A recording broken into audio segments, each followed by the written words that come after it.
Pemirsa, kembali lagi di live event Kick Off Indonesia Memilih, masih bersama saya Zilvia Iskandar. Pemirsa, bayang-bayang kecurangan menghantui penyelenggaraan pemilihan umum 2024. Netralitas dan juga integritas penyelenggara pemilu serta aparat kian dipertanyakan, manakala terus bermunculan dugaan demi dugaan kecurangan. Oleh karena itu, bagaimanakah Komisi Pemilihan Umum Republik Indonesia menjawab keraguan publik atas integritas dan juga netralitas penyelenggara pemilu? Sudah bersama saya saat ini adalah Ketua KPU RI Hashim Asyari. Selamat malam Pak Hashim. Malam, Mbak Zilvi. Terima kasih Pak Hashim, ini baru saja menggelar konferensi pers di KPU dan langsung menuju Metro TV untuk pertama kalinya setelah menggelar konferensi pers. Kita ingin tahu Pak Hashim, pesan utama dari pidato terakhir Pak Hashim sebelum hari pencoblosan besok itu apa? Yang pertama, KPU mengajak dan mengundang pemilih Indonesia yang sudah terdaftar di daftar pemilih, apakah itu daftar pemilih tetap, DPT, daftar pemilih pindahan, DPTB maupun daftar pemilih khusus atau DPK, untuk hadir memilih di TPS-TPS di mana para pemilih terdaftar. Kemudian kami juga mengajak para pemilih itu setelah kegiatan pemungutan suara, jadi pemungutan suara itu digelar di TPS besok hari Rabu tanggal 14 Februari 2024, durasi waktunya jam 7 sampai jam 13 siang atau sekitar 6 jam, sesuai dengan wilayahnya masing-masing ya, Indonesia Timur, Indonesia Tengah, dan Indonesia Barat. Setelah nanti TPS tutup, kegiatan pemungutan suara selesai, dilanjutkan dengan kegiatan penghitungan suara. Kami mengajak, mengundang pemilih juga untuk hadir menyaksikan kegiatan penghitungan suara. Jadi siapapun boleh hadir mengikuti penghitungan suara, boleh mendokumentasikan, mencatat, memfoto ataupun memvideo, itu dipersilahkan atau diperbolehkan. Dalam rangkanya apa? Untuk sama-sama kita menjaga proses pemungutan penghitungan suara supaya transparansi ini juga tetap terjaga. Baik. Demikian juga hasil penghitungan suara diketahui sejak awal oleh siapapun. Jadi dicatat ya, memang partisipasi dari pemilih ini sangat dibutuhkan untuk penting, mengawal ya, proses pemilu, apalagi di tengah bayang-bayang kecurangan Pak Hashim. Betul. Kalau kita bandingkan dengan pemilu-pemilu sebelumnya, rasanya tema besar di pemilu 2024 ini malah kita takut akan terjadinya kecurangan. Karena tanda-tandanya atau indikasi-indikasinya tidak dipungkiri itu ada Pak Hashim. Oleh karena itu saya ingin tahu sebetulnya KPU merasa apakah sudah bekerja dengan sangat maksimal untuk memastikan bahwa penyelenggaraan pemilu 2024 ini luber dan jurdil? Tentu saja kami punya komitmen untuk itu. Setidaknya begini, sampai dengan hari ini, hari Selasa tanggal 13 Februari 2024, sebagaimana kita ketahui ya, bahwa dalam pemilu secara langsung itu kan ada komponen-komponennya. Ada yang dipilih, ada yang memilih, ada instrumen atau alat perlengkapan yang digunakan untuk memilih. Dan beberapa waktu lalu juga sudah ada kegiatan kampanye, surat suara, formulir juga sudah tersedia, dan ini sedang didorong menuju TPS-TPS untuk dilaksanakan pemungutan suara besok hari Rabu. Dari indikator-indikator itu kami meyakini bahwa kami sudah bekerja secara maksimal, secara sungguh-sungguh, dan tentu saja bisa jadi ya ada hal-hal yang kurang atau kurang berkenan begitu, tetapi ini sudah maksimal kita kerjakan. Demikian juga tentu saja komitmen ini bukan hanya kami yang ada di pusat, teman-teman di KPU provinsi, kabupaten, kota, juga di penyelenggara tingkat kecamatan, desa, kelurahan, PPS maupun KPPS di tingkat TPS. Misalkan begini sebagai contoh, Mbak Zilvi. Anggota KPPS di TPS itu 7 orang ya. Selama ini pemilu pilkada itu anggota KPPS yang dilatih hanya 1 orang. Tentu saja kalau kebetulan misalkan pemahamannya kurang pas atau kurang tepat kan jadi problem. Pemilu 2024 ini kami berkomitmen 7 orang anggota kami latih semua. Kami lakukan bintek atau bimbingan teknis semua supaya pemahamannya memadai. 7 orang ini, dan kalau ada apa-apa itu bisa saling mengkonfirmasi pemahaman tentang kegiatan pemungutan suara di TPS. Itu salah satu hal yang katakanlah komitmen kami lah untuk itu. Baik, garis besarnya adalah KPU sudah bekerja, merasa sudah bekerja sangat maksimal. Tapi betul kata Pak Hasyim, memang tidak dipungkiri ada saja kekurangan-kekurangan yang terjadi. Misalnya Pak Hasyim yang menjadi sorotan dalam beberapa hari terakhir ini karena pemilihan sudah berlangsung di luar negeri. Contohnya ada dugaan 1.972 surat suara yang dicoblos secara ilegal di Kuala Lumpur, Malaysia. Kami mencari tahu apa yang sebetulnya terjadi dan ada salah satu pernyataan dari Migrant Care. Coba kita putarkan pernyataannya seperti apa. Dari Migrant Care ini mengatakan bahwa ada indikasi atau praktik maklar jual beli suara. Boleh ditampilkan? Kita akan putarkan terlebih dahulu informasinya berikut ini. Dugaan pelanggaran pemilu terjadi di Ngawi, Jawa Timur.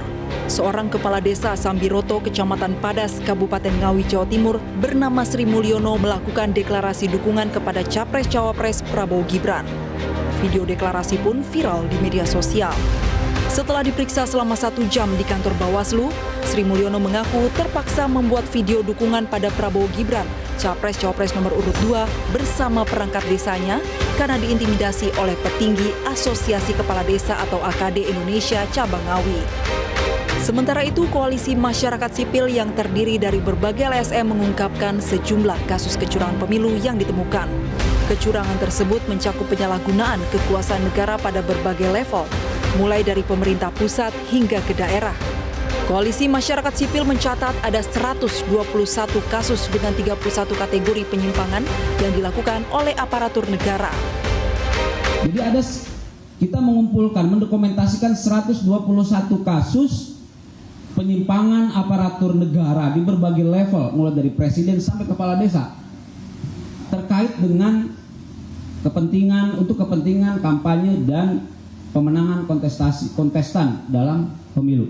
Ada kementerian yang menggunakan sumber daya kementerian untuk mengadakan penyelenggaraan kegiatan, memfasilitasi kegiatan yang dihadiri oleh salah satu kontestan, capres, ya kan? Sementara itu, TKN Prabowo Gibran mengklaim memiliki bukti yang kuat ada aktivitas pencoblosan ilegal untuk salah satu pasangan calon terjadi di Malaysia. TKN menunjukkan sebuah bukti video yang memuat dugaan kegiatan pencoblosan surat suara untuk paslon tertentu dan partai tertentu. Cawapres nomor urut 3 Mahfud MD angkat bicara atas dugaan pencoblosan surat suara secara ilegal di Malaysia. Mahfud mengatakan ada operasi untuk mengorbankan pasangan Ganjar Mahfud seolah-olah melakukan kegiatan yang melanggar peraturan. Dugaan kecurangan pemilu juga terjadi di Arab Saudi. Dugaan kecurangan ini muncul setelah beredar video yang menunjukkan adanya surat suara tercoblos ke pasangan calon presiden wakil presiden nomor 2 Prabowo Gibran di Arab Saudi. Komisioner KPU Idam Holik menyatakan pihaknya tengah berkoordinasi dengan PPLN Jeddah untuk meminta informasi lebih lanjut terkait dugaan kecurangan tersebut. Tim Liputan, Metro TV. Baik, itu tadi sejumlah dugaan kecurangan yang telah dirangkum dan kami tadi juga ingin menampilkan sebetulnya ada pernyataan dari Migrant Care, Pak Hasyim, bahwa katanya praktik yang terjadi di Malaysia itu adalah maklar suara, jual beli. Harga satu surat suara itu 25 sampai 50 ringgit. KPU bagaimana Pak menjawab sejumlah dugaan kecurangan ini? Kalau pemungutan suara di Kuala Lumpur ini di luar negeri ya, itu ada 3 metode.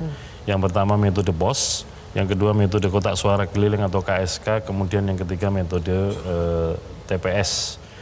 Nah yang dimaksud Mas Wahyu Susilo, Migrant Care itu yang mana? Saya belum tahu ya. Tapi yang jelas saya kemarin... Yang dimaksud itu yang di kotak-kotak Pak, yang ada di sejumlah apartemen katanya. Oh berarti kotak suara keliling ya? Kotak suara keliling. Nah kalau memang Mas Wahyu punya informasi itu, menurut saya lapor Bawaslu atau Panwas di sana supaya kemudian diselidiki. Karena ketika beliau mengatakan bahwa ada, katakanlah apa istilahnya digunakan, maklar suara. Maklar, jual beli suara. Jual beli suara, ya kalau memang beliau tahu lapor ke Panwaslu, nama-namanya siapa, lokasinya di mana supaya ditelusuri. Kalau hanya bicara kepada media, tapi kemudian tidak lapor ke Panwaslu kan juga agak repot ya. Tapi ada celah tidak sih Pak untuk melakukan hal itu? Pencoblosan surat suara secara ilegal? Prakteknya 2019 kemarin juga terjadi. Celahnya di mana Pak? Kalau itu kemarin metode pos, surat suara yang dikirim lewat pos ke alamat tertentu yang kemudian tidak jelas, ada yang mengumpulkan dan kemudian dibawa ke satu tempat dicoblosi sendiri. Tapi kemudian begitu viral video itu bisa dilacak lokasinya ada di mana, dan lokasi itu di polis lain oleh polisi di Raja Malaysia. Oke, jadi pelakunya benar-benar dikenai sanksi ya Pak? Pelakunya nggak ketemu, Mbak. Nggak ketemu bahkan? Cuma ketemu tempat itu dan di polis lain sehingga nggak bisa dihitung. Dan waktu itu kan Bawaslu mengindikasikan karena anaknya duta besar yang nyalek ada di sana, diindikasikan juga terlibat. Nah sekarang ini yang beredar video yang tadi dikomplain oleh Pak Mahfud, itu juga kurang lebih mirip seperti yang 2019 kemarin. Cuman ini sedang ditelusuri oleh teman-teman Panwaslu Kuala Lumpur, itu lokasinya ada di mana. Karena yang terlihat kan onggokan-onggokan istilahnya surat suara yang di dalam karungnya tulisannya kan pos Malaysia. Jadi kurang lebih kalau ini pos Malaysia modusnya hampir sama dengan seperti yang pemilu 2019. Dan setiap kali ada dugaan kecurangan seperti ini Pak, dari KPU pasti menyerahkan atau ini adalah ranah dari Bawaslu ya? Memang ranah dari Bawaslu, jadi KPU memang tidak bisa berkomentar lebih jauh. Ya gini, kami tidak tinggal diam Mbak, kami juga menelusuri. 2019 yang lalu saya yang ditugaskan untuk menginvestigasi itu dan ketemu rumahnya dan ketemu tempatnya, tapi sampai sana kan memang sudah polis lain. Jadi kami menyiapkan alat untuk memeriksa apakah surat-suara tersebut produksi KPU atau tidak. Itu yang pertama ya. Termasuk amplop-amplop untuk pengiriman lewat pos, apakah betul produknya teman-teman PPL Kuala Lumpur. Yang sekarang juga begitu, tapi kan yang sekarang ini videonya beredar tapi belum bisa ditemukan. Kami sudah menginstruksikan kepada teman-teman PPLN Kuala Lumpur untuk menghati-hati dan memfilter betul surat suara yang dari pemilih yang sudah dikirim kepada teman-teman PPLN. Untuk kemudian diidentifikasi kalau ini bagian dari yang muncul di video, maka harus ditempatkan di tempat tertentu, kemudian tidak masuk dalam hitungan suara nanti yang dikerjakan. Intinya Pak Hashim ingin mengatakan meskipun itu adalah ranah Bawaslu, tapi sebagai KPU tidak tinggal diam atas hal tersebut. Kegiatan pemungutan suara di TPS di Kuala Lumpur juga kemarin saya juga hadir di sana menyaksikan sendiri antusiasme pemilih. Nanti kita juga akan mendengarkan langsung Pak Hashim, kami sudah terkoneksi, nanti ada salah satu petugas KPPS dari salah satu TPS di Kuala Lumpur, Malaysia yang juga akan memberikan pernyataannya dalam live event kick off Indonesia Memilih. Pemirsa, sesaat lagi usai jeda.